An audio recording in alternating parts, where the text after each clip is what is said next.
अस्सलाम वालेकुम, good morning, सुबह बखैर। ये हैं तारिक मोइन सिद्दीकी, हमारे ब्यूरो चीफ जियो न्यूज़ कराची। आपने देख लिया है तो उनसे हम बाद में बात करेंगे।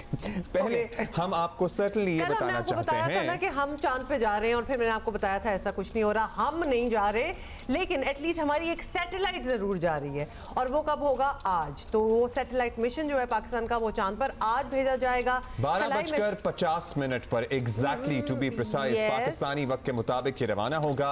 इंस्टीट्यूट ऑफ स्पेस टेक्नोलॉजी की कोर कमेटी के रुकन डॉक्टर खुर्रम खुर्शीद की जियो न्यूज़ से खुसूसी गुफ्तगू हुई थी। कल हमारे शो पे भी वो मौजूद थे।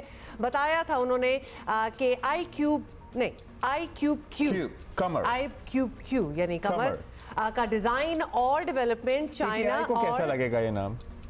अब्दुल्ला प्लीज ना, अभी हम टोटली अपनी सैटेलाइट पे बात कर रहे हैं और there is no politics in it. को अच्छा इतना बुरा ना लगे इसलिए आई क्यूब कमर ना कहिए, आई क्यूब क्यू कह दीजिए। चलें ठीक है। तो चाइना और स्पार्को के इश्तराक से ये तैयार किया गया है और चांद की तस्वीरें बनाने के लिए I cube sorry I have to say कमर में 2 कैमरे नस्ब है सैटेलाइट से। चांद की सतह की तस्वीर जो है वो चीन के डीप स्पेस नेटवर्क के जरिए हासिल की जाएंगी। जॉनी डेप बहुत ही चीज़ हमने बुला दी। डॉक्टर खुर्रम खुर्शीद से हमने कल तफसील से बात की थी और ये यहीं पर तैयार किया गया। मुताद्दिद टेस्टिंग के बाद इसको वहाँ भेजा गया है और पाकिस्तानी इंजीनियर्स, मुख्तलिफ फील्ड्स के इंजीनियर, साइंसदान, फिर हमारा स्पार्को का इदारा, बहुत से लोगों की ढेरों कंट्रीब्यूशन है इसमें। Very excited about it, I am really looking forward to it. ये आप लाइव भी विटनेस कर सकते हैं, इनकी वेबसाइट है, इसमें इसका टेक ऑफ वगैरह सब कुछ लाइव आप देख सकते हैं।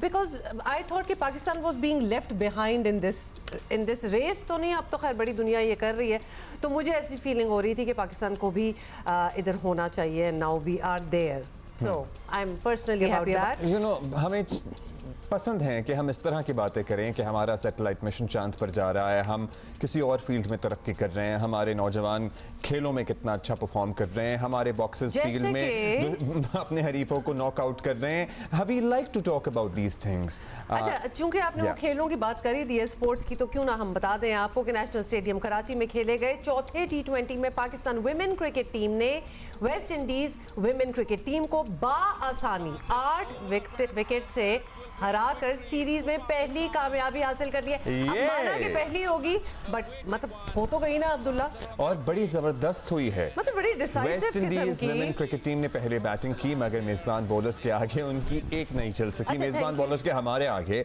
हमारी लड़कियों के आगे उनकी एक नहीं चल सकी और उनकी इनफॉर्म कप्तान हेलन मैथ्यूज के आउट होते ही दीगर बैटर्स भी वक्फे से पवेलियन लौटती रहीं। मेहमान टीम 9 विकेटों पर 84 रन तक ही महदूद रही। फिर सादिया इकबाल और निदा डार ने 3 खिलाड़ियों को आउट किया।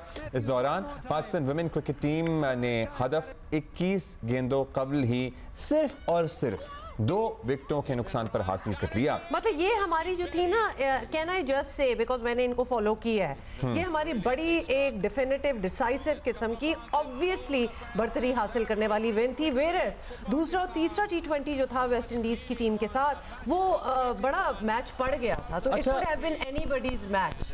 ये वाला 100% बहुत से क्लोज कॉल मैचेस भी हुए हैं इससे पहले सीरीज जो हुई है, लेकिन ये तो हम छाए हुए थे शुरू से ही। ओपनर है हमारी आयशा सफर, 42 उन्होंने बनाए और गुल फिरोजा ने 21 रन के साथ नाकाबिले शिकस्त जो है वो इनिंग खेली है। और सीरीज में ये पाकिस्तान को पहली जीत जो है वो मिली है। 5वां और आखिरी T20 आज खेला जाएगा। मैच जियो सुपर से बराहे रास्त नशर किया जाएगा। आज भी हम इंशाल्लाह जीत जाएंगे तो जबरदस्त हो जाएगा, कमाल हो जाएगा और they are looking forward to today's victory as well. But हमने ज़रूर एक इंस्पिरेशन ज़रूर हासिल की है। कभी कभी लगता है दीगर खेलों में और हमारी मेंस टीम में भी, आई एम सॉरी बट लगता है कि अगर हम तवातुर के साथ लगातार हारते चले जाएं तो बॉडी लैंग्वेज ही चेंज हो जाती है ऑल टुगेदर टीम की। जितने बयानात भी दे दिए जाएं कि हम अगले मैच में कम बैक करने की कोशिश करेंगे, बॉडी लैंग्वेज से लग नहीं रहा होता कि कम बैक करने की कोशिश भी हो रही है। बट आई एम सॉरी, लड़कियों में ये नहीं लग रहा था। लड़कियों में बिल्कुल ये नहीं लग रहा था, बॉडी लैंग्वेज भी पॉजिटिव थी, बिकॉज आपको पता है मैं खवातीन का कोई भी इशू हो, स्पोर्ट हो, वट एवर इट इज, मैं खुद पर्सनली लगता है इन्वेस्ट हो चुकी हूँ। So I been watching them, the girls look like winners already. जब वो हार भी जाती है ना तो उनकी बॉडी लैंग्वेज, उनका टेम्परामेंट, उनका कॉन्फिडेंस बरकरार होता है कि next time will do it. Precisely no कि हमने क्या गलती की है, हम क्या ना करते तो हम जीत जाते, और उसी का समर, उसी का नतीजा फिर इस जीत की सूरत में भी सामने आया। अच्छा जी, यूएई में दोबारा बारिशें हुई हैं, वहां अभी भी पानी खड़ा हुआ है, हम उसकी तफसील आगे चलकर आपको बताएंगे, लेकिन खुदा का शुक्र है कि कुछ सूरत हाल अंडर कंट्रोल रही है, लेकिन अभी भी बहुत से इलाके हैं जहां पानी खड़ा हुआ है। उससे पहले फ्लाइट ऑपरेशंस बड़े मुतासर हुए हैं, so in case you plan to travel this weekend, don't, because ये काफ़ी आप फंस सकते हैं इस चीज़ में। इनफैक्ट आपको पता है PIA ने तो अपनी फ़्लाइट्स ही बंद कर दी हैं for the next few days to the UAE, और वो कह रहे हैं हम इमीडिएटली रिज्यूम करेंगे, लेकिन अभी कोई हाल नहीं है, अभी कोई हाल नहीं है। एयरपोर्ट के मनाजिर हैं, कुछ गलियों सड़कों के मैं लोगों के विजुअल्स देख रहा था ऑन स्नैपचैट, जो हमारे दोस्त रहते हैं, बहुत से इलाके ऐसे हैं जहां पानी खड़ा हुआ है, और जो रेजिडेंट्स हैं उनका ये कहना है कि जो बहुत जल्दी में तेजी से डेवलप किए गए हैं ना नए इलाके, मॉडर्न एरियाज, वो ज़्यादा जल्दी डूब रहे हैं। जो पुराने एरियाज हैं दे आर सेटल्ड, वहां पर ऐसा कोई मसला नहीं हुआ है। ऑन द फ्लिप साइड जो हाई राइजेस में रहते हैं, they are getting some amazing shots of Dubai, the views, the photography, मतलब ऑब्वियसली एक मेहम तो हुआ ही है, लेकिन उसको कैसे हम कंट्रोल तो नहीं कर सकते, तो फोटोग्राफर्स की तो चांदी हुई है, because they are getting some amazing visuals.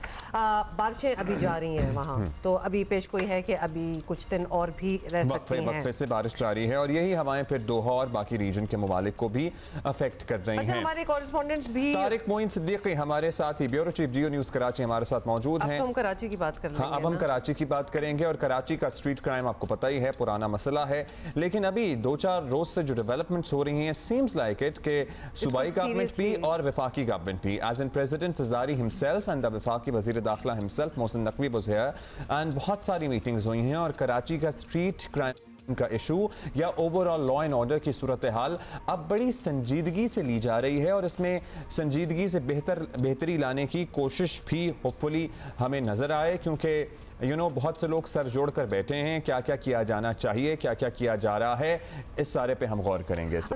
Murad Ali Shah ने एपेक्स कमेटी का इजलास भी बुलाया और बड़े अहम फैसले किए गए। कुछ फैसलों के हवाले से शर्जील मेमन साहब का क्या कहना है, ये पहले देख लें।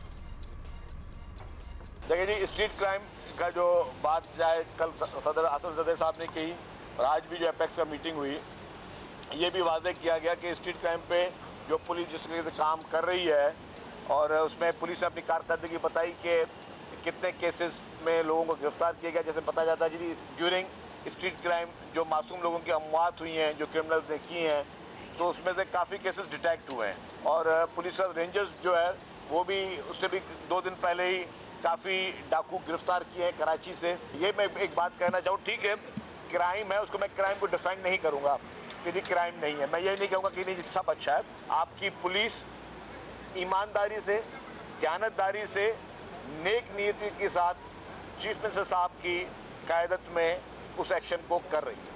फिर कराची में स्ट्रीट क्राइम की रोकथाम के लिए सदर जरदारी की तजवीज़ पर नॉर्दर्न बाईपास पर बाड़ लगाने से मुताल्लिक IG सिंध की ज़ेर सदारत भी कल इजलास हुआ है। इजलास में DIGs, SSPs और दीगर अफसरान शरीक थे। मतलब अब ऐसा लग रहा है कि एक हलचल मच गई है हर तरफ। अच्छा, फिर entry exit points of Karachi जो कि काफ़ी हैं, उन पे भी ज़रा ज़्यादा स्क्रूटनी करने का एक फैसला ही लिया गया है, बिकॉज ऑब्वियसली अब तो कुछ ना कुछ तो करना पड़ेगा। इतनी सीरियस बात हो गई है कि ये टॉप टॉपिक है, प्रायोरिटी बन गई है। सदर साहब खुद इसमें इन्वॉल्व हो चुके हैं, obviously he is from here, तो उनको तो ज़रा ज़्यादा IG सिंध गुलाम नबी मेमन का कहना कि कराची के दाखिली और खारजी रास्तों पर मॉनिटरिंग का निज़ाम ज़रूरी है ताकि जराइम पेशा अफराद की नकलो हरकत को रोका जा सके। कराची में जराइम पर सरजदारी के अहकाम के बाद हुक्काम हरकत में नज़र आ रहे हैं, लेकिन certainly we would wait for the results. Tariq Moin से पूछते हैं कि क्या हमें उम्मीद रखनी चाहिए। तारिक, क्या हाल है आपका? अच्छा, सदर साहब का इन्वॉल्व होना,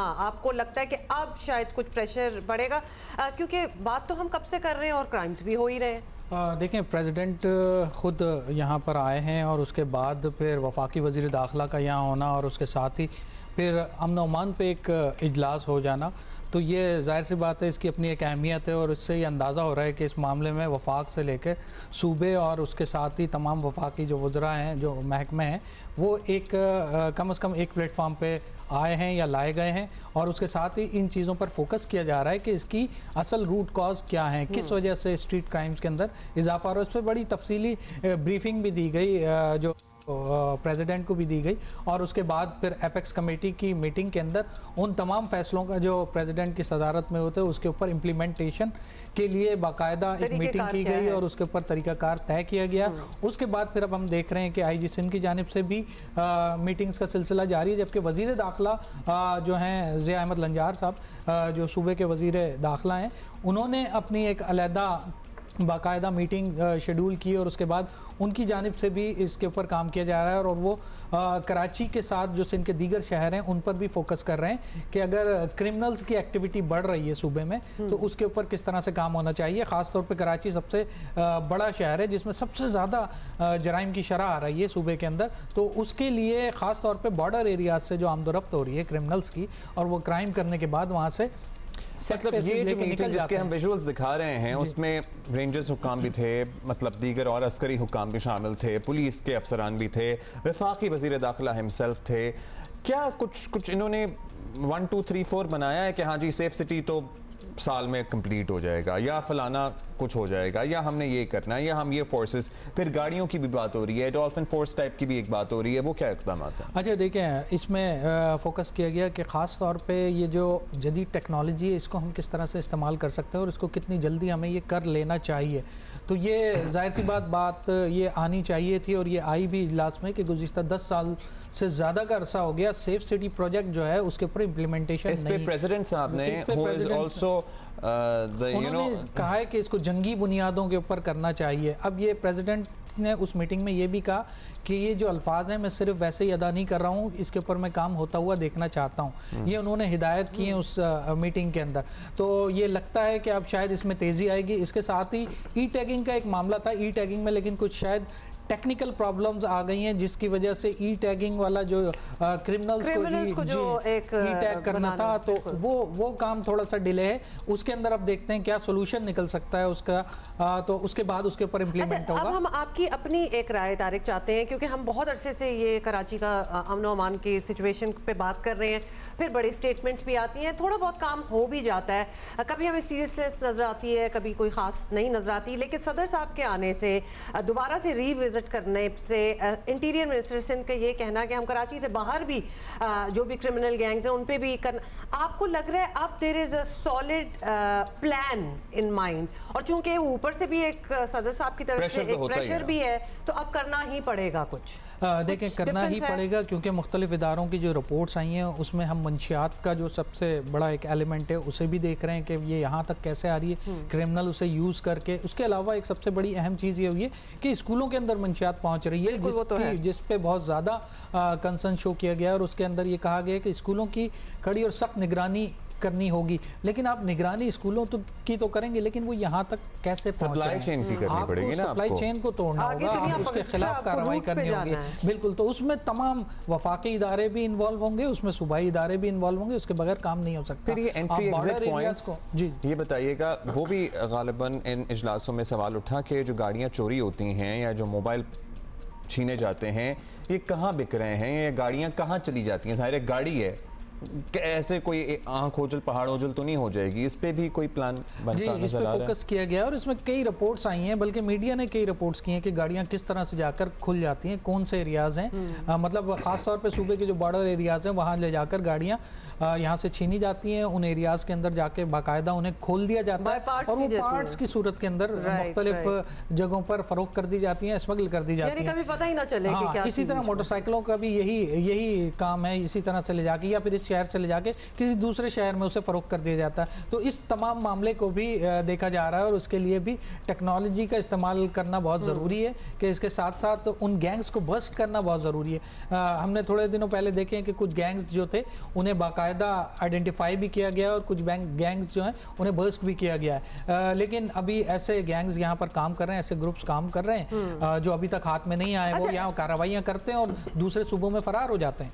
तारिक, अब इंटेंशन भी हमें समझ आ गई, एक इम्पोर्टेंस, एक प्रेशर, ये सब कुछ पता चल गया। क्या इस सारे सिलसिले के लिए ऑपरेशन कह लें, whatever you want to call it, funds, budget, कोई ऐसी कमी तो नहीं होगी, कोई एक्स्ट्रा दिए गए हो कि भाई अब आपने इसको कंट्रोल करना है और ये सब कुछ आपके पास है? देखिए, हम देख रहे हैं सेफ सिटी प्रोजेक्ट के लिए भी 5.5 अरब रुपए हुकूमत ने उसकी मंजूरी दे दी थी। इसके साथ अगर किसी बजट की ज़रूरत है तो वफाकी हुकूमत की जानिब से प्रेसिडेंट ने भी कहा है कि हम उसमें तमाम जो भी माली वसाइल की ज़रूरत होगी उसके लिए हम वो मंजूरी देंगे, उसमें मदद करेंगे सिंध हुकूमत की।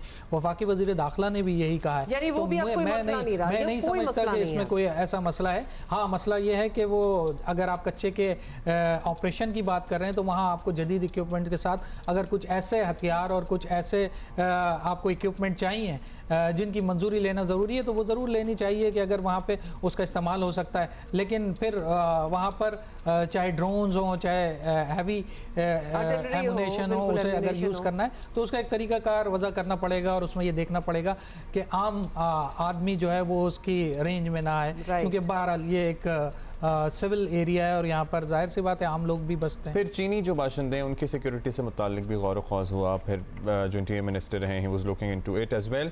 कोई MQM और सदर ज़रदारी और दीगर मामलात, कुछ पॉलिटिकल बातें भी हुई हैं इस दौरे में? देखिए, शहर की पॉलिटिकल जो फोर्सेस हैं यकीनन वो इससे कंसर्न है। तो हमने ये देखा कि MQM के वफूद की मुलाकात हुई, प्रेसिडेंट से भी हुई, वज़ीर दाखिला से भी हुई, उसके साथ उन्होंने वज़ीर दाखिला सिंध से भी मुलाकात की जिसमें IG सिंध और मुख्तलिफ अफसरान उसमें शामिल थे। तो ये मीटिंगें पिछले एक हफ़्ते से जारी हैं और इस सिलसिले में ये तहफ़्फ़ुज़ात बाकायदा उन्होंने अपने दर्ज कराएँ कि यहाँ पर जो स्ट्रीट क्राइम्स हो रहे हैं उसमें सबसे ज़्यादा कंसर्न ये है कि शहरी उसका शिकार हो रहे हैं। और स्ट्रीट क्राइम पहले भी हुआ करते थे लेकिन लोगों की जान नहीं ली जाती थी। ये बहुत ज़्यादा इम्पॉर्टेंट पॉइंट था जिस पर सब ने इस चीज़ को एग्री किया कि इसके ख़िलाफ़ काम होना चाहिए और इस तरह स्ट्रीट क्रिमिनल्स को इस मामले में किसी किस्म की रियायत नहीं देनी चाहिए और इस पर सख्त जो है कार्रवाई होनी चाहिए। उनकी बाकायदा आप ख़ास तौर पर उनकी आइडेंटिफिकेशन, क्योंकि केस डिटेक्ट नहीं हो रहे, अगर वो मार के जा भी रहा है तो कई केसेस हैं जो अब तक डिटेक्ट नहीं हुए हैं। पिछले रमज़ानों में इसमें बहुत तेज़ी आई थी और उसमें जो अब तक हमने देखा है कि कोई ऐसा हम नहीं कह सकते कि जितने मर्डर हुए हैं उसमें कोई मुल्ज़िमान कोई बहुत ज़्यादा पकड़े गए नहीं, वो डिटेक्ट नहीं हो सके अब तक। तो उस सिलसिले में बहुत काम करने की ज़रूरत है। अब आज शुरू में आपने कहा था टैगिंग वाले में कुछ प्रॉब्लम है, वो अभी नहीं हो रहा, प्रॉब्लम क्या है? असल में उसमें कुछ चीज़ें ऐसी आ गई हैं टेक्निकली कि उसको रिचार्ज करने का मसला है, कोई और मसला है कि उसको जब दे दिया जाएगा तो वो उसी मुल्ज़िम के हाथ पे रहेगा, तो उसे आगे कंटिन्यू कैसे करना है वो उसके हाथ में चला जाएगा। तो उस सिलसिले में कोई ऐसी टेक्नोलॉजी लेनी पड़ेगी। देखिए, ये दुनिया में होता ही है, तो हम there must be some models that we can implement here. Thank you Tariq, thank you for being with us.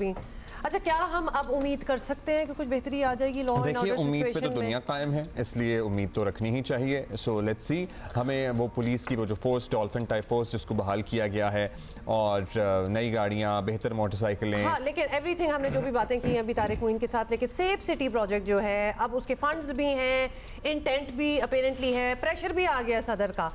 सबसे पहले तो वो चीज़ कंप्लीट होनी चाहिए, ऑपरेशनल होनी चाहिए। वो तो वाकई वो तो जंगी क्या, हंगामी तो जंगी, इमरजेंसी, उसमें जो भी आपने एडजेक्टिव ऐड करना है कर लें, because literally I am sure police वाले भी यही चाहते हैं। इनफैक्ट पुलिस वाले खुद भी ये चाहते हैं कि हमारी मदद होगी, बराए मेहरबानी हमें ये लगा दें कैमरे। एंड ऑल्सो बिकॉज ये अब इतनी कॉमन चीज हो चुकी है दुनिया की मेगा सिटीज में कि we would perhaps be one of the last ones to actually do it, so do it already.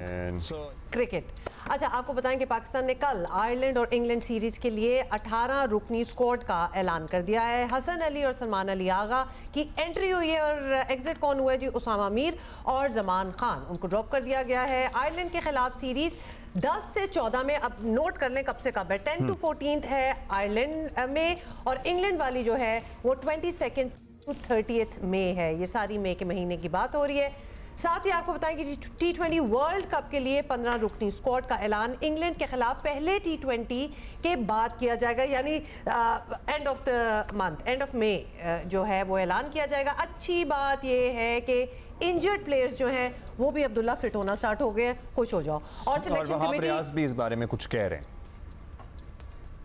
सुने। थोड़ा सा आप लोगों को अपडेट कर दें, रिजवान पे, हारिस रऊफ़ के ऊपर, इरफान नियाज़ी और आज़म खान के ऊपर उनकी असेसमेंट हो रही है। There is a significant improvement in their fitness और hopefully they will be available for Ireland series. इस वजह से वो इस सीरीज़ का हिस्सा है। पर्सनली पहले से कंसिडरेशन में थे, वो काउंटी क्रिकेट खेल रहे थे, उनका कॉन्ट्रैक्ट था। आई थिंक कि हम लोगों को ये देखना था कि हमें एक एक्सपीरियंस बॉलर चाहिए था मिडल में, जो कि हारिस रऊफ़ की शक्ल में है, और हसन अली जो है वो एज अ बैकअप हैं हारिस रऊफ़ के, और ये क्लैरिटी हसन अली को भी दी गई है। सो ये है सूरत हाल। Update on the players. उधर ICC T20 वर्ल्ड कप का ऑफिशियल एंथम कल रिलीज कर दिया गया है। World cup anthem Grammy award winner गुलकार शॉन पॉल और किसने का अभी हम इसी पे बात करेंगे। सिकंदर बख्त हमारे साथ मौजूद हैं। सिकंदर, जो निकले हैं इस सीरीज के लिए, जो आए हैं, what do you think of it? Sorry, come again please. कहने का मतलब है कि हसन अली और सलमान अली आगा हो चुके हैं स्क्वाड का हिस्सा। Usama Mir, Zaman Khan are out. Your thoughts on that? अफसोस, बहुत ज्यादा अफसोस इन बच्चों पर है कि देखें, उसामा मीर ने हाईएस्ट विकेट टेकर था PSL का, और उसको बेचारे को नहीं मौका मिल सका। देखें, क्रिकेट में जो है, हमें हमेशा ये कंसिडर करता हूँ कि जो सिलेक्शन कमेटी का काम होता है ना, इट्स अ थैंकलेस जॉब। इसलिए कि इसमें आप हर एक को खुश नहीं कर सकते। इसमें बड़ी इश्यूज आ जाते हैं ना। मतलब एक है, अगर जैसे उसामा हाईएस्ट विकेट टेकर था, आपने उसको वो सिलेक्ट नहीं हो सका, और उसके बदले में जब हम इमाद की बात करते हैं जो कि 36 साल के हैं, तो उन्होंने सिर्फ आखिरी के 3 मैचों के अंदर अच्छी परफॉर्मेंस दी, तो उन्होंने कहा उन्होंने तो तबाही फेर दी। तो एक तरफ तो हाईएस्ट विकेट टेकर को आपने अलग कर दिया और एक को ले लिया जो कि 36 साल का है, तो उसमें इट्स अ थैंकलेस जॉब। आप किस किस को कहाँ खुश करेंगे? फिर जमान खान मेरे हिसाब से is the most talented player, young है, उसको होना चाहिए था, मगर चले, इट्स बैड लक। और उसकी जगह हसन अली, जिन्होंने आखिरी मैच सितंबर 2022 में खेला है पाकिस्तान के लिए, सितंबर 2022, यानी कि ऑलमोस्ट 1.5 साल हो गए उन्होंने पाकिस्तान से, उन्होंने T20 का कोई मैच नहीं खेला। तो उसके बाद उनको कॉल कर लिए, तो लोगों के लिए बहुत बड़ी सरप्राइज है कि वो अचानक। तो हसन अली को अगर इन्होंने इंक्लूड किया है क्योंकि वो इंग्लैंड में काउंटी खेल रहे हैं, मतलब what are the positives for including Hasan Ali in the squad? देखें, एक्सपीरियंस उन्होंने जो लॉजिक दी है वो एक तरीके से ठीक भी है कि हारिस रऊफ़ का अभी तक पता नहीं है। तो हारिस रऊफ़ अगर वो खुदा ना करे, अल्लाह ना करे, अगर उनके साथ कोई इशू हो जाता है, वो वर्ल्ड कप का स्क्वाड का हिस्सा नहीं बन पाते, तो दे वांटेड एक्सपीरियंस प्लेयर। तो एक्सपीरियंस प्लेयर तो हैं हसन अली, मगर आपने ये देखना है इतना जो लॉजिक है, हसन अली तो चलें ठीक है आ जाएं जी, लेकिन आपके पास मोहम्मद आमिर हैं, आपके पास नसीम शाह हैं, आपके पास शाहीन आफरीदी हैं, मतलब you still need more. Right, वो बिल्कुल आपको सवाल सही है। और जो प्रीवियस ये कह सकते हैं कि जो इससे पहले आप वसीम जूनियर को लेके चल रहे थे साथ, पाकिस्तान की टीम उनको लेके घूम रही थी सारे वक्त, यानी कि उसको ग्रूमिंग हो रही थी उनकी, जमान खान की ग्रूमिंग हो रही थी। उन दोनों बेचारों को आपने एक तरफ करके रख दिया कि जी दोनों जो है बिल्कुल ही फारिग हो गए, और अचानक आपने एक सीनियर खिलाड़ी को बुला लिया कि जी इनकी हमें जरूरत है। अगर हारिस रऊफ़, देखें, हर आदमी ये पूछ रहा है कि जी पाकिस्तान ने अपनी टीम क्यों नहीं अनाउंस की, सारी दुनिया ने अपनी टीमें मतलब अनाउंस कर दी हैं, लड़कों को कॉन्फिडेंस आ गया है, क्लियरिटी आ गई है, मगर मेरा ये कहना था कि देखें उन्होंने सही किया है। वो इसलिए कि हमारी जो सबसे सेंसिटिव पार्ट है पाकिस्तान टीम का, वो मिडिल ऑर्डर है जो कि सही नहीं चल रहा, और उसी में 3 लड़के अनफिट हैं। उसमें रिजवान अनफिट है, आजम अनफिट है, इरफान अनफिट है। तो पाकिस्तान वक्त कम है, मुकाबला सख्त है, literally everybody has now finalized things, और हम अभी तक इसी में हैं कि हमारा क्या बनेगा, कौन आएगा कौन नहीं आएगा, हमारा क्या हमारी क्या फाइनल शक्ल निकलेगी। हम इस सीरीज की बात नहीं कर रहे, वर्ल्ड कप की आगे बात कर रहे हैं। हाँ, वो जरा हमने एंड पे बात नहीं छोड़ दी, क्योंकि हम वो फाइनल डिसीजन लेंगे एंड ऑफ द मंथ जब इंग्लैंड के साथ सीरीज हो रही होगी। वेरे सेकंड को तो स्टार्ट हो जाना है वर्ल्ड कप।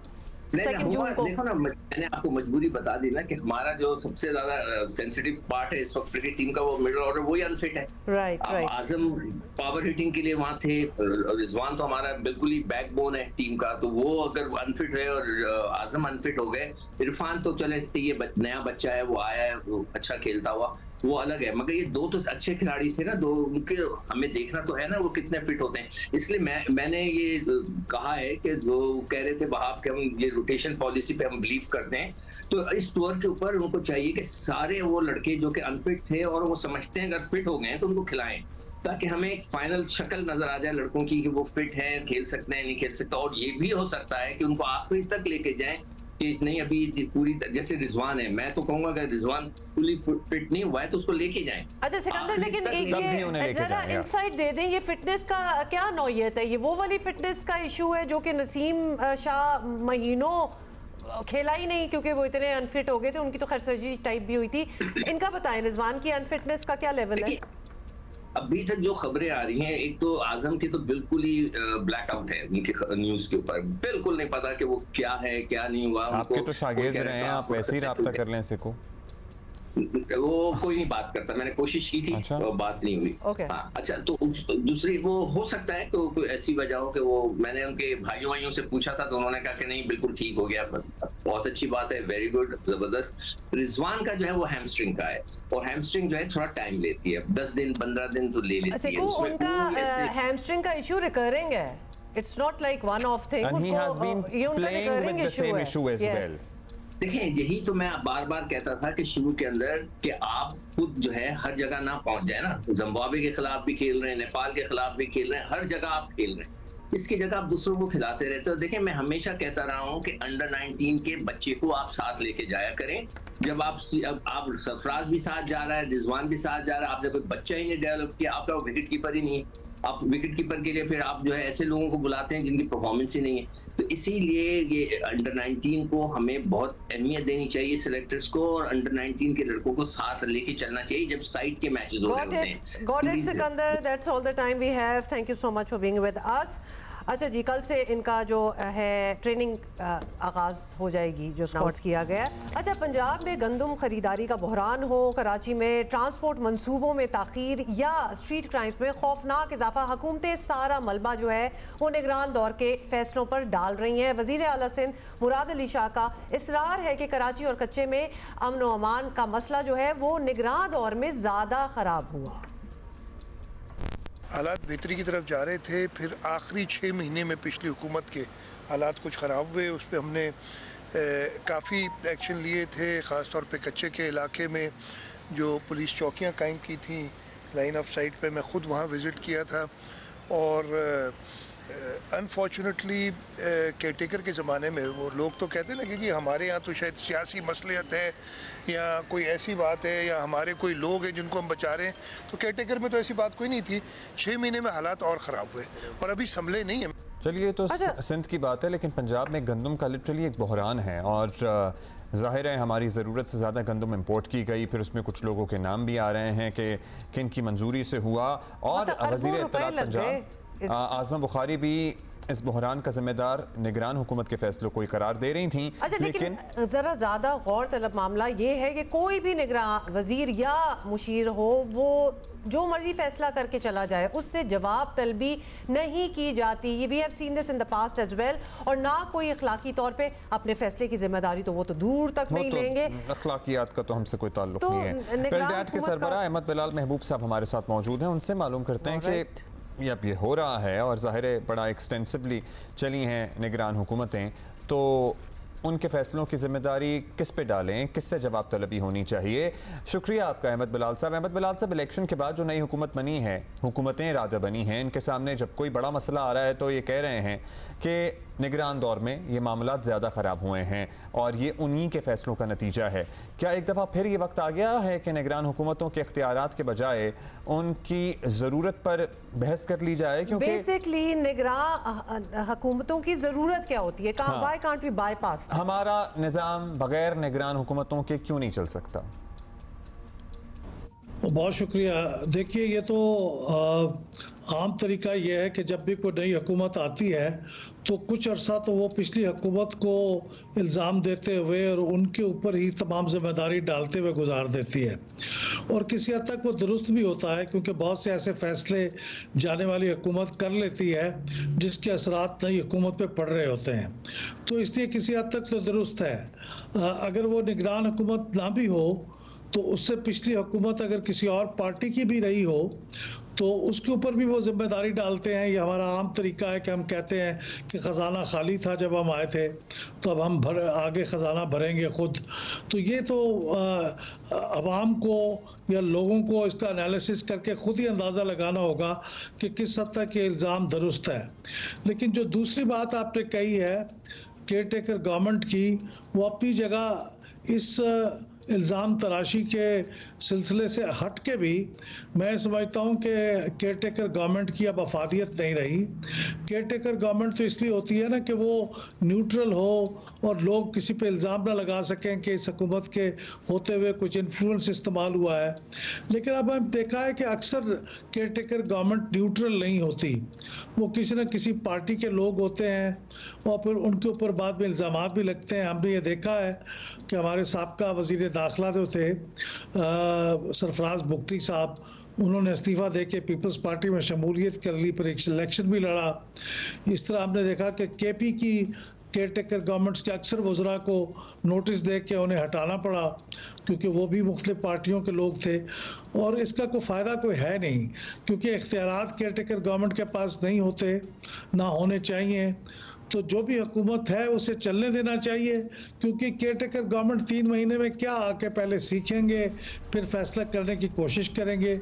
तो मैं इस बात के हक में हूँ कि केयर टेकर गवर्नमेंट जो है सोच समझ के उनको। अहमद बिलाल साहब, आपने ये जो बात कर दी है ना कि हमने कभी नहीं देखा कि बिल्कुल ही अनबायस्ड हो, उनकी एफिलिएशंस होती हैं। This system needs to actually change. Music का ब्रांड एम्बेसडर बन गया है पूरी दुनिया में। मतलब इफ पीपल नाउ, जाहिर है हमने हमारे बहुत बड़े लेजेंड्स हैं, हमें उन पे बहुत नाज है, but in this day and age if people know about our music, it is through this platform. Let's be honest about it. चाहे वो पसूड़ी हो या कोई और गाना हो या अब न्यासी, so the whole subcontinent and rather other countries as well, चाहे वो नेपाल हो, बांग्लादेश हो, इंडिया हो, everybody waits for। ये क्विक स्टाइल का एक मेंबर है, आपको पता है कि वर्ल्ड फेमस डांस ग्रुप, और इन्होंने ये मगरोला का जो डांस है बीच वाला, ये जी बिल्कुल ये इन्होंने कोरियोग्राफ किया, so he was also a part of it। बड़ी बातें हैं वैसे एक्चुअली करने को, वापस ये बातें करने के लिए हमारे पास कौन होगा भाई? मगरोला की star Sabri sisters Ananta and Saman हमारे साथ होंगी in a while in studios here. तो चूंकि पिछले घंटे में हमने सस्पेंस में रखा हुआ, तो आप सोचा बता दें, but we have other news for you. और एक बड़ी इंपॉर्टेंट, ये हम सारों को इफेक्ट करती है, तो इस पर पहले बात कर लेते हैं। हुकूमत सोशल मीडिया को रेगुलेट करने के लिए नया कानून ला रही है। मुसव्वदा जो है वो तैयार कर लिया गया है, जिसे बहुत जल्द पार्लियामेंट में मंजूरी के लिए पेश कर दिया जाएगा। हुकूमत का दावा है कि वो ये काम डिजिटल हकूक के तहफ़्फ़ुज़ के लिए कर रही है। सोशल मीडिया के लिए बनाए गए कवानीन पर अमल कराने के लिए FIA साइबर क्राइम पर इन्हिसार ख़त्म कर दिया जाएगा और इसके लिए डिजिटल अथॉरिटी कायम की जाएगी, यानी अनदर थिंग। और हुकूमत का मौक़िफ़ है कि FIA का साइबर क्राइम विंग अपने मकसद में नाकाम रहा है और इस मामले पर वज़ीर कानून आज़म नज़ीर तारर और वज़ीर इत्तलात अता तारर के दरमियान मुलाकात हुई। बाद में वफाकी वज़ीर इत्तलात अता तारर ने वज़ीर आज़म से भी मुलाकात की। उन्होंने तस्दीक की कि हुकूमत सोशल मीडिया के लिए कानून साजी कर रही है और इसकी वजूहात भी बताई। अब वो क्या थी देखें। ऑनलाइन हरासमेंट है, वो चाहे विमेन हरासमेंट हो, ख़वातीन को हरासा किया जाना हो, वो चाहे पोर्नोग्राफी हो, चाइल्ड पोर्नोग्राफी हो, वो चाहे चाइल्ड राइट्स की प्रोटेक्शन हो, वो चाहे प्रोटेक्शन फ्रॉम अब्यूज़ हो, वो फेक और प्रोपेगेंडा बेस्ड न्यूज़ जो सोशल मीडिया के ज़रिए फ्लोट की जाती है, जिससे लोगों की इज्जतें उछाली जाती हैं। बतौर पाकिस्तानी हमारी जिम्मेदारी है कि डिजिटल राइट्स की प्रोटेक्शन के ऊपर हम सब मिल के काम करें और कम अज़ कम जहाँ पे स्टेट का नुकसान है, किसी फ़र्द का नुकसान है, किसी बच्चे का नुकसान है, किसी खातून का आजकल आर्टिफिशियल इंटेलिजेंस है, किसी का चेहरा पकड़ते हैं, किसी और पे लगाते हैं, वीडियो वायरल कर देते हैं, कोई पूछने वाला नहीं है। और इससे पहले जब पीका का कानून बनाया गया था तो सभी सहाफ़ियों और दीगर इंसानी हकूक़ की तंजीमों और माहिरीन से मशवरा नहीं लिया गया था, जिस पर बड़ा तनाज़ा पैदा हुआ, क्योंकि पीका की कई शक़ें शहरियों के इजहार राय के बुनियादी हक़ पर बराह रास्त हमला थीं। PTI हुकूमत ने भी पैमरा तरमीमी ऑर्डिनेंस के ज़रिए सियासी मुखालफीन को की आवाज़ दबाने की भरपूर कोशिश की और तरमीमी ऑर्डिनेंस का लदम करार बाद में दिया गया। मौजूदा हुकूमत की कामयाबी इसमें है कि पीका जैसा मुतनाज़ काम भी ना हो और सोशल मीडिया की गैर कानूनी बंदिश का रास्ता भी बंद हो जाए। लेकिन इसमें सबसे बड़ी इंटरेस्टिंग बात यह है कि FIA का साइबर क्राइम विंग, जिस पे बड़ी तनकीद होती थी और लिटरली एक सवाल किया जाता था कि करते क्या है, कुछ करते भी हैं कि नहीं, और जिनके एक्चुअल रियल इश्यूज होते थे वो उनके पास जाने से डरते थे क्योंकि एक्सप्लॉयटेशन ज़्यादा होती थी। अब लगता है कि वो इतराफ़ कर ही लिया गया है कि दैट बिग टाइम फेल्ड। बानी बोलो भी डिजिटल राइट्स एक्सपर्ट फरीहा अजीज हमारे साथ मौजूद हैं। आपसे सबसे पहले मेरा ख्याल है यही पूछ लेते हैं कि ये इतराफ़ ही हुआ ना कि साइबर विंग क्राइम जो था, साइबर क्राइम विंग, वो it did not work really, इसीलिए तो एक नई अथॉरिटी को बनाने का सोचा जा रहा है। जी बताएं। नहीं बिल्कुल ठीक है। ये जो अभी प्रेस कॉन्फ्रेंस का आपने क्लिप चलाया, मुझे तो लगता है कि मैं वही 2015 का बयानिया जो पीका के वक्त का है वो सुन रही हूँ, क्योंकि बदला कुछ नहीं है। देखिए हम बहुत कहते हैं हम कानून ले आएंगे, हम नई अथॉरिटी, लेकिन अगर आपने ये जायजा ही नहीं लिया कि क्या खामियां थी, किन वजूहात की वजह से या क्या दुश्वारी पेश आ रही थी जब खवातीन या बच्चे या और लोग जेन्युइन ग्रीवेंसेस लेके FIA के पास जाते थे, तो चाहे आप नया कानून ले आए, नई अथॉरिटी ले आए, लेकिन अगर आप उसका जायजा ही नहीं लेंगे कि इसमें क्या 3 चीजें जो नहीं काम कर रही थी, तो फिर दूसरी अथॉरिटी किस तरीके से काम कर रहेगी। और एक और मैं बात बताऊं, ये जिस तरह से जल्दबाजी में कहते हैं कि हम ले आएंगे, पीका के वक्त में भी FIA को उन्होंने जब किया कि अब FIA के इख्तियार में ये आए कि पीका के कवानीन के तहत उन्होंने पीका को डेजिग्नेट ही नहीं किया कानून आने के बाद एज एन इन्वेस्टिगेशन एजेंसी। तो 1-2 महीने तो पता ही नहीं था कि अब कंप्लेंट जाए तो जाए कहाँ। स्पेशल कोर्ट्स इसमें रखे, स्पेशल कोर्ट्स डेजिग्नेट ही नहीं किए महीनों बाद तक, तो गलत कोर्ट्स में ये तो कानून आना और उसके बाद उसका इतलाक, ये बहुत अहम चीज है। दूसरा, इसका मसवदा किधर है, कहाँ है कंसल्टेशन, कहाँ है वो जायजा, और आप सीधा पार्लियामेंट कह रहे थे अतातारड़ के हम कानून बना रहे हैं, मतलब हम यहाँ बैठे हैं और बहुत सारी तंजीमें हैं, आपसे किसी से राब्ता हुआ, आपके किसी कॉलीग से राब्ता हुआ कि भाई वफाकी हुकूमत ने बुला लिया इन्हें, अब आए बैठे इन्हें मशवरा दें, एंड ऑब्वियसली स्टेक होल्डर्स नहीं होंगे तो बात तो वापस पुरानी वाली हो जाएगी। इस नई चीज में कोई नई बात होगी नहीं फिर। लेकिन तमाम डिजिटल राइट्स ग्रुप्स या सहाफ़ी, हम भी ये न्यूज़ क्लिप्स और प्रेस कॉन्फ्रेंसेस के ज़रिए हमें पता चल रहा है कि कोई चीज़ आ रही है, वो क्या चीज़ है, क्या मसवदा है, क्या सोचा जा रहा है, और कोई तजवीज़ या किसी से राय नहीं मांगी जा रही। पिछले डेटा प्रोटेक्शन अगर ले लें तो उसका एक ड्राफ्ट आ गया था, इनपुट मांगे, उसके बाद कोई आगे से जवाब नहीं, कोई उस पर क्या पेशरफ्त हुई है। तो ये अगर पीका के तरीके के दोबारा वो होगा कि तैयार करके सीधा पार्लियामेंट पहुंचा दिया, नंबर गेम करके आपने पास करा दिया, तो ये आप वही चीज़ दोहराएंगे, और ये नहीं होना चाहिए। डिजिटल के आड़ में अभी हम 3रा महीना है कि एक्स बंद है, पहले तो ये बता भी नहीं रहे थे कि ऑफिशियल नोटिफिकेशन है। तो कानून साजी के भी ये हम गुजर चुके हैं, अब तकरीबन 8 साल हो गए, पीका का भी हमने इतलाक देखा है, तो जाहिर है कि एतराज़ात होंगे। तो प्रोसेस ट्रांसपेरेंट होने की ज़रूरत है कि किस वजह से आप ये नया कानून सोच रहे हैं, उसमें क्या आएगा, कौन सी नई अथॉरिटी होगी, ये तजवीज़ आप पहले लें, इससे बजाय इसके कि कानून तैयार। फरिया, ये बताइएगा issues that we face in Pakistan, social media का मतलब एक तूफान है और अब तो लोगों को काइंड ऑफ डर ही लगता है। दुनिया में भी तो ये इश्यूज फेस हो रहे हैं, ये हमारे कोई यूनिक प्रॉब्लम्स तो नहीं है, तो how has the world tackled it, और हम कुछ सीख सकते हैं, कोई आइडियाज ले सकते हैं फ्रॉम अदर कंट्रीज जिन्होंने कुछ रेगुलेट करने की कोशिश की हो। Is there a successful model out there?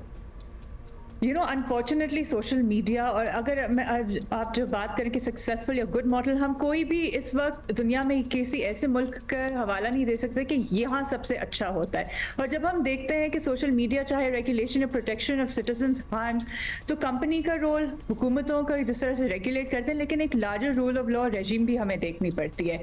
हमारी जो रीजनली जो डिस्कशन होती है, जो बाकी वहाँ के सिविल राइट्स एक्टिविस्ट हैं, चाहे वो इंडिया में हो गए या नेपाल में हो गए, श्रीलंका में, तमाम अपने हुकूमतों के जो कुछ पॉलिसीज़ हैं या कवानीन हैं, वो उन पे तनकीद करते हैं। वो कहते हैं कि हमारे रीजन में ये कॉपी पेस्ट जॉब चल रही होती है कि जो बुरा काम करती है हुकूमत किसी और की, वो उठा के कॉपी कर लिया जाता है।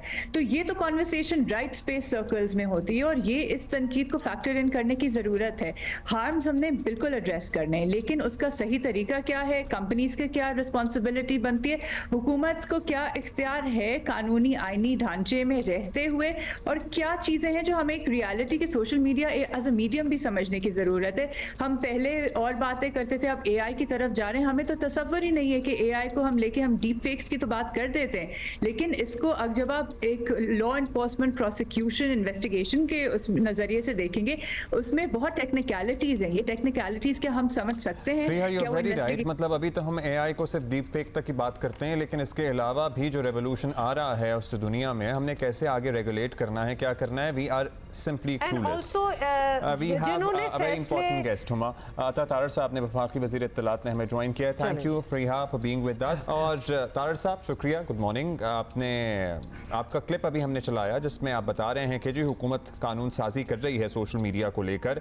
आपकी वज़ीर कानून से भी मुलाकात हुई, वज़ीर आज़म से भी मुलाकात हुई। कुछ बता सकते हैं कि किस नौयत की कानून साजी हो रही है, क्या खद्दोखाल होंगे, क्योंकि अभी तक मुख्तलिफ स्टेक होल्डर से हमारी भी बात होती है, किसी से मशवरा तो शायद आप लोगों ने नहीं किया है। जी, मैंने कल जो ऐलान किया हुकूमत पाकिस्तान की तरफ से तजावीज़ तलब की गई मुख्तलिफ शोबाजात से कि आप हमारी रहनुमाई फरमाएं कि डिजिटल राइट्स की प्रोटेक्शन इस मुल्क में किसने करनी है और डिजिटल राइट्स की प्रोटेक्शन कैसे होनी है। देखिए, एक जमाना था कि जब आपका क्रिमिनल प्रोसीजर कोड बना 1800s में, वो इसलिए बना कि अगर कोई किसी शख्स को कत्ल कर दे, अगवा कर दे, कोई फिजिकल हार्म उसको पहुंचाए, तो उसके पास एक प्रॉपर प्रोसीजर हो कि उसने थाने में जाना है, फर्स्ट इंफॉर्मेशन रिपोर्ट जमा करानी है, उसकी इन्वेस्टिगेशन होनी है, प्रोसिक्यूशन होनी है, और फिर कोर्ट के जरिए उसने या अक्विट होना है या उसने कॉन्विक्ट होना है। अब मुझे ये बताइए, the world has moved on, and with the world moving on, जब आपके डिजिटल राइट्स इन्फ्रिंज होते हैं, आपको हार्म पहुंचाने की कोशिश की जाती है, रिलीजियस हेट्रेड हो, सेक्टेरियनिज्म हो, टेररिज्म हो, एक्सट्रीमिज्म हो, हर तरह की चीज जो है जब सोशल मीडिया पे आती है और कहा जाता है कि फलां बंदे ने फलां बात कर दी और इसको मार दिया जाए, इसको कत्ल कर दिया जाए, इसको अगवा कर दिया जाए, इसके बच्चों को नुकसान पहुंचाया जाए, and everything and anything goes. तो मुझे ये बताइए कि किसी खातून के खिलाफ अगर कोई हरासमेंट हुई है या खुदा ना खास्ता उसकी कोई फेक वीडियो बना के सर्कुलेट की गई है, चाइल्ड पोर्नोग्राफी है, there are so many things जिसके अगेंस्ट सेफगार्ड भी कोई नहीं है। तो हम ये कोई कंट्रोल या रेगुलेशन की तरफ नहीं जा रहे। यू हैव टू अंडरस्टैंड कि हम जा रहे हैं towards protection of digital rights and to stop infringement. यानी FIA की, देखिए मैं एडमिट करता हूँ FIA की कैपेसिटी नहीं है। FIA बना था व्हाइट कॉलर क्राइम्स के लिए। ठीक है, FIA की नाकामी का आप एतराफ कर रहे हैं, लेकिन we are very interested to know. Tarar साहब, आपने अभी कहा कि हमने ये सजेशंस तलब कर ली हैं, आपने किससे सजेशंस तलब की हैं? We are really interested to know. आपने मतलब अखबारों से, टेलीविजन वाले, डिजिटल राइट्स वाले, आपने स्टेक होल्डर्स को कोई इनवाइट किया जो कंसर्न्ड अथॉरिटीज हैं? ऑब्वियसली कुछ आइडियाज आपने कहीं से लिए कि इसको किस तरह कर्टेल किया जा सकता है? जी देखिए, मैंने जो सारी तमहीद बांधी, इसका मकसद ये था कि हमारे पास कोई ऐसा फोरम होना चाहिए जहां हमारा ये ग्रीवेंस रिड्रेस हो सके और किसी किस्म की आपकी जो राइट्स की इन्फ्रिंजमेंट है उसकी इजाजत नहीं होनी चाहिए। तो FIA is not well equipped, FIA का ये काम नहीं है, तो इसलिए एक अथॉरिटी बनाई जाए, जो आइडिया था। अब देखिए, मैं कराची गया, मैंने पाकिस्तान ब्रॉडकास्टर्स एसोसिएशन से मीटिंग की, तमाम मीडिया हाउसेज को इस पे ऑन बोर्ड ले चुका हूँ, मैंने APNS से मीटिंग की, मैंने CPNE से मीटिंग की, मैं अभी वीलॉगर्स को और जो डिजिटल आपकी प्लेटफॉर्म्स के ऊपर लोग मौजूद हैं उनको इनवाइट कर रहा हूं। मिनिस्ट्री ऑफ IT को हमने इस पे कहा है कि जी आप पाशा से बात करें, जो सॉफ्टवेयर हाउसेज हैं उनसे बात करें, आप प्राइवेट सेक्टर से बात करें, IT की जो लीडिंग फर्म्स हैं उनसे बात करें, इंटेलिजेंसिया से बात करेंगे, एजुकेशनिस्ट को इन्वॉल्व करेंगे, एकेडमिया को इन्वॉल्व करेंगे, सिविल सोसाइटी को इन्वॉल्व करेंगे, लॉयर्स को इन्वॉल्व करेंगे। और मैं चाहता हूं कि देखिए, ये डिमांड मैंने जनरेट नहीं की, ये एक सोशल मीडिया पे ट्रेंड चला जिसके अंदर एंकर्स भी शामिल थे, इंटेलिजेंसिया के लोग भी शामिल थे, और इन लोगों ने ये डिमांड जनरेट की कि जी हर गुजरते दिन के साथ गालम गलोच होती है, खवातीन की हरासमेंट होती है, चाइल्ड अब्यूज होती है, लोगों को नुकसान पहुंचाने का जो है वो बाकायदा मनसूबाबंदी की जाती है। तो फिर इसके अगेंस्ट सेफगार्ड क्या है? देखिए, the world has moved on. अगर दुनिया में राइट्स की इंफ्रिंजमेंट पे प्लेटफॉर्म्स मौजूद हैं तो फिर हमारा पाकिस्तानियों का क्या कसूर है कि अगर हमारे डिजिटल राइट्स इंफ्रिंज होते हैं? क्योंकि अब किसी बंदे ने आके तो आपको फिजिकली तो हार्म नहीं कर रहा ना, वर्ल्ड इज मूव्ड ऑन। अब डिजिटली आपको हार्म पहुंचाया जाता है, फेक न्यूज है, प्रोपेगेंडा है। अ लॉट ऑफ द टाइम्स ये फेक न्यूज, ये सब कुछ, ये फिजिकल हार्म तक भी बातें पहुंच जाती है इवेंचुअली। तारा साहब ये बताइए कि हमारी ये रिवायत रही है कि कानून साजी मखसूस अफराद और इदारों के तहफ़्फ़ुज़ के लिए, बल्कि उन्हें तनकीद से बचाने के लिए ही होती है और सारिफ का तहफ़्फ़ुज़ कहीं नहीं है। तो क्या नई अथॉरिटी जिसका आप जिक्र कर रहे हैं उसके क़याम के बाद सोशल मीडिया की गैर कानूनी बंदिश का सिलसिला भी खत्म हो जाएगा? क्योंकि अगर सिर्फ हम एक्स की बात करें तो अब हम ऑलमोस्ट सेकेंड थर्ड मंथ में हैं कि उसका कोई अता पता नहीं है। इनफैक्ट उसको तो कोई ओन भी नहीं कर रहा था कि बंद किसने किया, और साथ ही सियासी मुखालिफिन की आवाज दबाने के लिए। तो इन चीजों की गारंटी कौन देगा? देखिए, मैं बिल्कुल किसी सोशल मीडिया प्लेटफॉर्म की बंदिश के हक में नहीं हूँ, मगर सोशल मीडिया प्लेटफॉर्म्स को भी चाहिए कि जब वो दूसरे ममालिक में दफातर खोलते हैं तो हम उनको इंसेंटिवाइज करने को तैयार हैं, हम उनको टैक्स एग्जेम्पशंस देने को तैयार हैं, हम उन्हें कहते हैं कि आप पाकिस्तान में दफातर खोलें। मुझे बताइए ना, ये प्लेटफॉर्म्स ये पाकिस्तान में एम्प्लॉयमेंट क्यों जनरेट नहीं करते? पाकिस्तानियों का क्या कसूर है कि अगर एक्स से कोई ग्रीवेंस रिड्रेस करवाना हो तो हम 4 ईमेल लिखें और हमें जवाब ना आए? देखिए, हमें तो आप ये कह रहे हैं कि एक्स इसलिए बंद किया हुआ है ताकि एक्स पे प्रेशर पड़े और वो यहाँ पे दफ्तर खोलें? नहीं, ये कतन मैं नहीं कह रहा ना, ये मेरी पॉलिसी स्टेटमेंट है। मैं एक जनरल बात आपको कर रहा हूं कि ये इन प्लेटफॉर्म्स को पाकिस्तान में भी दफातर खोलने चाहिए, बिल्कुल खोलने चाहिए, पाकिस्तान में एम्प्लॉयमेंट जनरेट करनी चाहिए। इससे इसकी बंदिश का क्या लेना देना है सर? वो मैं आपको एक जनरल ओवरव्यू इस चीज का दे रहा हूं कि ये जितने प्लेटफॉर्म्स हैं सोशल मीडिया के, they should be in Pakistan, और उनकी एक अच्छी कोऑर्डिनेशन हर लेवल पे होनी चाहिए। बंदिश के, देखिए, I am a political activist, I am a political worker, मैं बिल्कुल किसी भी प्लेटफॉर्म की बंदिश के हक में नहीं हूं, और ये आपको पता है कि ये केयर टेकर दौर में और तार साहब वैसे ये मजे का केस बात लगती है ना कि मतलब एक इस मुल्क में केयर टेकर दौर की आप बात छोड़ दें, अभी भी बंद है ना x, this is a reality. ये मजे का केस बात लगती है कि आपने बात करनी हो, मैंने बात करनी हो, प्राइम मिनिस्टर ने बात करनी हो, वजीर दाखिला ने बात करनी हो, किसी ने भी बात करनी हो, लिखेगा एक्स पे लेकिन है बंद। देखिए, इस पे इंटीरियर मिनिस्ट्री ऑलरेडी अपना एक व्यू जमा करा चुकी है कोर्ट में, मैटर इज सब जुडिस, और interior ministry is taking it up in the Islamabad high court. देखिए, कहने का मकसद ये है कि आज़ादी इज़हार राय, आज आपको पता है कि वर्ल्ड प्रेस फ्रीडम डे है, और हम हर साल ये यादा करते हैं कि हमने जो प्रेस का फ्रीडम है, आज़ादी सहाफत है, आज़ादी इज़हार राय है, जो आइन के अंदर हमें ये हकूक दिए गए हैं, इनको सेफ गार्ड करने के लिए, प्रोटेक्ट करने के लिए अपना किरदार अदा करेंगे। और देखिए, ये ताली दोनों हाथों से बचती है। तमाम स्टेक होल्डर्स को देखिए इनवाइट इसलिए किया गया है कि कोई गाइडलाइंस बन जाए, कोई बैठ के हम एक सिमत तय कर लें। साथ ही डिफेमेशन लॉस का कुछ करेंगे। तार साहब, there is, can I interject, and there is एक lack of faith here as well, क्योंकि जहां हम बात करते हैं कि सोशल मीडिया को हम रेगुलेट करेंगे, हुकूमत साजी होगी इस पे, वहां हमें लगता है एक्स जिसने बंद किया, जिस इदारे ने या जिसने भी ऑर्डर दिया, अब उसको खुलवाना इतना मुश्किल है, हुकूमत के लिए भी इतना मुश्किल है, क्योंकि आपसे बात करके लग रहा है कि आप भी इस फेवर में नहीं है कि क्यों एक्स को बंद कर दिया गया। बट आप बिल्कुल नहीं, देखें, मगर आप बेबस जरूर लग रहे हैं। आप बेबस फिर क्यों है? आप तो हुकूमत में हैं। कतन देखिए, मैं बिल्कुल ये इंप्रेशन डिस्पेल करना चाहता हूँ, हम कतन बेबस मजबूर नहीं है। मैंने कहा कि एक्स की बंदिश एक अच्छा कदम नहीं था, बट एज इंफॉर्मेशन मिनिस्टर मैं बिल्कुल इसको ऑन करूंगा। मैं बिल्कुल, देखें, मिनिस्ट्री को मेरी अर्ज सुन ले। बलूचिस्तान में एक अटैक होता है, BLA का सारा नेटवर्क इस वक्त एक्स के ऊपर है। वो लंदन से चलाते हैं, वो बलूचिस्तान से चलाते हैं, वो सेपरेटिस्ट मूवमेंट चलाते हैं, वो वायलेंस को इंसाइट करते हैं। मुझे बताया ना, गवादर पोर्ट अथॉरिटी पे जो अटैक हुआ, वो सारी अपडेट उसकी एक्स के ऊपर आ रही थी। कुछ मामलात हैं इंटीरियर मिनिस्ट्री के, सेंसिटिव इंफॉर्मेशन है, मैं सारी बात यहाँ नहीं करना चाहता। आप ना कीजिए, बट एक सिंगल आउट इंसिडेंट को लेके पूरा प्लेटफॉर्म नहीं बंद किया जा सकता। पे उनकी सारी कम्युनिकेशन हो रही थी, वो बंद हो गया, तो क्या आपको लग रहा है और कहीं नहीं हो रही? इसका जवाब सुन लें, अगर एक्स का कंप्लायंस रेट बेहतर हो, मैं एक बात करता हूँ, फॉर एग्जाम्पल ये मिनिस्ट्री ऑफ इंटीरियर कहे कि जी ये BLA का कंटेंट आप रिमूव करें क्योंकि ये हमारी नेशनल सिक्योरिटी के खिलाफ है और ये टेररिज्म को प्रमोट कर रहा है, और वो ना रिमूव हो। अभी ऑस्ट्रेलिया में आपने देखा, जो चर्च स्टैबिंग हुई, वो वीडियो नहीं रिमूव हुई, और वो चर्च स्टैबिंग की वीडियो उन्होंने कहा जी ऑस्ट्रेलिया में उतार देते हैं, बाकी जगह नहीं उतारेंगे। देखिए, ये इश्यूज हैं, they need to be sorted out.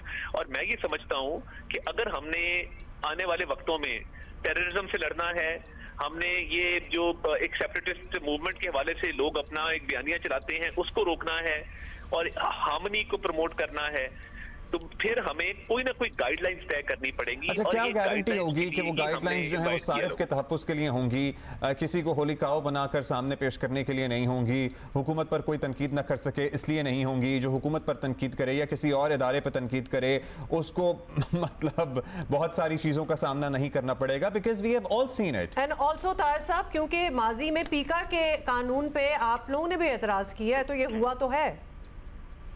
देखिए, मैंने इसीलिए कोई चीज इंपोज नहीं की गवर्नमेंट की तरफ से। हमने कल सजेशंस इनवाइट किए हैं और एक वक्त आएगा कि आपके मेरे बच्चे पाकिस्तान में नहीं रह सकेंगे। इतनी हेट मॉन्गरिंग होगी, इतना वायलेंस को प्रमोट किया जाएगा, इतनी गालम गलोच होगी कि कोई इस मुल्क में महफूज नहीं रहेगा। ये सिर्फ और सिर्फ राइट्स की प्रोटेक्शन के लिए है। तो मैं ये समझता हूं कि अगर हमें मुफीद मशवरे इसमें आ जाएं और तमाम स्टेक होल्डर्स को हम ऑन बोर्ड ले लें तो ये काम हमारे लिए आसान होगा। चलिए, इसमें जल्दबाजी ना कीजिएगा क्योंकि ये मुफीद मशवरे आने और ये गाइडलाइंस तय होने में वक्त लगता है, बिकॉज जल्दबाजी में कोई भी काम किया जाए, पर्टिकुलरली ये काम। मैं ऑलरेडी कराची का एक ट्रिप कर चुका हूँ, मैं मेन स्टेक होल्डर से बात कर चुका हूँ इसके ऊपर। मैंने आपको बताया मैं पाकिस्तान ब्रॉडकास्ट। अच्छा सर, डेफेमेशन लॉस की भी बात कर लें, मतलब हमारे यहाँ पे मुख्तलिफ टीवी चैनल जो हैं वो खबरें चलाते रहे हैं, झूठी खबरें चलाते रहे हैं, उन्हीं के केसेस फिर यूके में दीगर इदारे करते हैं जाके, वो केसेस धड़ाधड़ जीतते हैं, चाहे वो अफराद हों या फिर इदारे हों। मतलब हमारे यहाँ उसका कुछ नहीं बनता। हर किसी को पता है कि अगर डेफेमेशन में किसी को पकड़ना है तो यूके जाना पड़ेगा। सो यहाँ हम वहाँ से कुछ सीख के नहीं ला सकते कि जी स्पीडी ट्रायल हो, कोई मुद्दत तय कर दें, कुछ कर दें इसका। अब आप देखें ना, सेपरेशन ऑफ पावर्स के तहत मैं एग्जेक्टिव हूँ। अगर आप मुझे चाहेंगे कि मैं जुडिशरी के रोल पे कमेंट करूँ, मैं जरूर करूंगा। देखिए, मसला डेफेमेशन लॉज का नहीं है, मसला इम्प्लीमेंटेशन का है। आप आज डेफेमेशन सूट फाइल करें तो शायद आपका पोता जाके उसमें कोई ना कोई वर्डिक्ट जो है वो 25-30 साल बाद दे सके। प्रॉब्लम ये है कि ये अदालतों को भी देखना होगा ना कि डेफेमेशन लॉज की इम्प्लीमेंटेशन में इम्पेडिमेंट्स क्या हैं। जो डेफेमेशन में पाकिस्तान के अंदर जिसको पता होता है कि उसका केस कमजोर है, वो 6-6 महीने तारीखें लेते हैं। अब मैं एज गवर्नमेंट किसी वकील को कंपेल तो नहीं कर सकता, ये तो जुडिशरी का काम है। मैं ये चाहता हूँ, देखिए मैं एज ए लॉयर आपको बता सकता हूँ कि डेफेमेशन लॉज की इंप्लीमेंटेशन ठीक करें फिर रिफॉर्म की तरफ जाएं। जब तक डेफेमेशन लॉज की इंप्लीमेंटेशन ठीक नहीं होगी, आप 100 रिफॉर्म्स कर लें, दुनिया का बेहतरीन लॉ ले आए, उसका आपको कोई फायदा नहीं होगा। Thank you very much. That goes for a lot of our other laws also, क्योंकि लॉ तो बन जाता है, इंप्लीमेंटेशन कहाँ होती है। And sir, next time you are in Karachi, you please take out some time and visit us in our studios. We have a lot more questions. मैं आऊंगा नेक्स्ट टाइम, मैं कराची आता हूं जी। बट प्लीज मेरी आपसे रिक्वेस्ट है, for the sake of propriety and to protect this country and our future generations, कि हम अगर डिजिटल इन्फ्रिंजमेंट ऑफ राइट्स पे कोई प्रोटेक्शन ना किया आज, तो मैं आपको बता रहा हूँ कि हर तरफ कियास होगा। फॉरेन पॉलिसी को लोग डैमेज करते हैं। लोग आजकल जो वो डीप फेक है या आर्टिफिशियल इंटेलिजेंस है, पिछले दिनों मैं देख रहा था किसी का चेहरा किसी पे लगा के आप वो वीडियोस जारी कर देते हैं लोगों को बदनाम करने के लिए। तो देखिए, कोई ना कोई मैकेनिज्म तो होना कि जिसका राइट इन्फ्रिंज हुआ, लोग सुसाइड करते हैं, लोग साइकोलॉजिकल प्रॉब्लम्स का शिकार होते हैं। ये सारे इश्यूज हैं और जैसे जैसे आप इस अथॉरिटी के खद्दोखाल वाज़े करेंगे, इसका कोई ड्राफ्ट आएगा तो किसने करना जी, इसका कोई ड्राफ्ट आएगा तो उस पर भी डिस्कशन होगी। और हमारी रिक्वेस्ट आपसे ये है कि कोई बहुत हरीड चीज ना हो, क्योंकि ये याद रखिएगा पीका भी आप लोग ही लाए थे, खान साहब की हुकूमत ने इसको कंटिन्यू रखा था और उसके बाद फिर रिग्रेट ही हो रहा है ना उस पीका लॉज पे भी। तो अब ऐसी आपसे स्टैटिस्टिक शेयर करूंगा on the number of suicides and psychological trauma and जिन लोगों के घर तबाह हो गए हैं सिर्फ फेक न्यूज और ये जो सोशल मीडिया पे ट्रोलिंग की जाती है, कितने लोग हैं जो इस चीज पे मजबूर हुए हैं। तो फिर इस पे बात करेंगे, पर ड्राफ्ट कोशिश होगी कि तमाम को ऑन बोर्ड करके दिया जाए। It should be well thought through. Thank you अतातार साहब। Okay, that is all the time we have. लेकिन एक्शन खिलाफ होना चाहिए, ना कि वो जो नेटवर्क है उसी को बंद कर दिया जाए। अच्छा जी, अभी हमारे पास चंद सेकंड हैं ब्रेक से पहले, सो हम चाहेंगे कि हम मास्टर शॉट दिखा दें। हमारी गेस्ट हमें ज्वाइन कर चुकी हैं जिनका हम जिक्र कर रहे थे, Sabri sisters Anmata and Samna with us in the studios. और सो बहुत सारे स्टैटिस्टिक्स हैं, रैंकिंग्स हैं जिसमें पाकिस्तान कोई बहुत अच्छा परफॉर्म नहीं कर रहा है। अभी अतातार साहब से भी हम बात कर रहे थे, वो सोशल मीडिया के हवाले से नई कानून साजी की बात कर रहे थे। सीनियर सहाफ़ी आसमा शिराजी हमारे साथ मौजूद हैं, उनसे मुख्तसर बात करेंगे। आसमा साहिबा, फ्रीडम नेटवर्क की नई रिपोर्ट में पाकिस्तान में सहाफत की हालात और इसके हालात बड़ी तशवीशनाक तस्वीर खींची गई है। खासतौर पर बताया गया कि सोशल मीडिया की बंदिश और रेगुलेशन के कवानीन के नफाज के बाद आज़ादाना सहाफत का तसव्वुर कुचला जाएगा। आप भी ऐसा होता हुआ देख रही हैं क्या? जी, जाहिर है कि जिस तरह से इस वक्त एक्स पे पाबंदी है, 2 महीने से ज़ायद का वक्त जो है वो हो चुका है और एक बड़ा मीडिया प्लेटफॉर्म है ये। अगर इसके ऊपर पाबंदी होती है तो ये कोई अच्छा इंडिकेटर तो नहीं है। इसी तरह से सोशल मीडिया की रेगुलेशन की बात होती है, हम रेगुलेशन से ज़्यादा सेल्फ़ रेगुलेशन की बात करते हैं कि अगर हुकूमत की तरफ से कुछ ऐसी पाबंदियाँ आयद होती हैं जो कि इजहार को ही पाबंद कर रहे हैं, ठीक है, फेक न्यूज़ की आड़ में अगर आप कोई ऐसी करते हैं पाबंदियाँ और ऐसी रेगुलेशन करते हैं जिससे कि इजहार आज़ादी राय के ऊपर कदगन लगती है, तो ऐसी रेगुलेशन जो है वो किसी सूरत भी सूदमंद नहीं होगी और ना ही इस तरह की जो पाबंदियाँ हैं वो बर्दाश्त की जा सकेंगी। असल मसला ये है कि डेफेमेशन के जो कवानीन हैं उनको मजबूत बनाया जाए।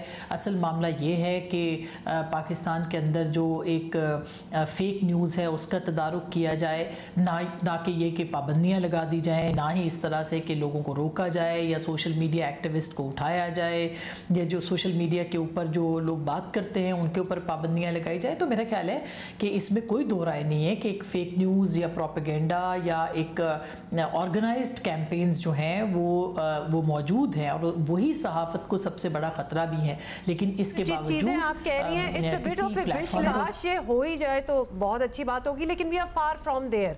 अब इस रिपोर्ट के मुताबिक गुज़िश्ता 3 सालों में कई हुकूमतें आई, तहरीक इंसाफ, PDM, निगरां और फिर मौजूदा लीगी हुकूमत।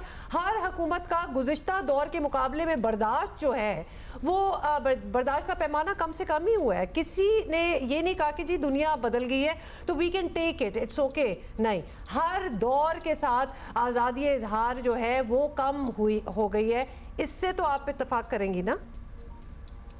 देखिए, एक पूरा एक सिस्टम बनाया गया था जिसमें कि एक कंट्रोल्ड डेमोक्रेसी के लिए एक पूरी एक जिसे कहना चाहिए पिच तैयार की गई थी। उस कंट्रोल्ड डेमोक्रेसी और कंट्रोल्ड इजहार आज़ादी राय के रस्ते में पहले एक सियासी जमात जो है वो उसमें इस्तेमाल हुई और जो पीका लॉस थे ये तो आपको पता है कि PMLN की पहली गवर्नमेंट के अंदर जो है ये सामने आ चुके थे और ये लाए गए थे और उसके बाद फिर तहरीक इंसाफ की हुकूमत उससे आगे बढ़ गई। उसने जिस तरह से मीडिया पे कतगने लगाई, पाबंदियाँ लगाई और जिस तरह से मीडिया को अंडर प्रेशर किया और आज़ादी इजहार के ऊपर जो है वो सवालात आए, तो मेरा ख्याल है कि अब अगर ये हुकूमत भी उसको सामने लेके उसी तरह से चलेगी और उसी तरह की पाबंदियाँ, उसी तरह के कवानीन जो कि जिसके ख़िलाफ़ सहाफ़ी बरादरी हमेशा से बरसरे पैकार रही है, अगर उसको सामने लेके आएगी और उसकी कॉन्टीन्यूटी होगी, जो कि लग रहा है इस वक्त तक कि मीडिया को एक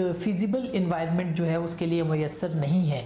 उसके लिए एक ऐसी इन्वायरमेंट, एक ऐसा माहौल जिसमें कि अपनी सोच और अपनी फ़िक्र के मुताबिक बात की जाए, वो उसके लिए दस्तयाब नहीं सवाल भी हो पा उठता रहा है। अभी मौजूद थे अता साहब, वो कहते रहे तमाम स्टेक होल्डर्स को साथ लेकर चलेंगे। अब ये कितना अमल किया जाता है, that is yet to be seen. Thank you Asma.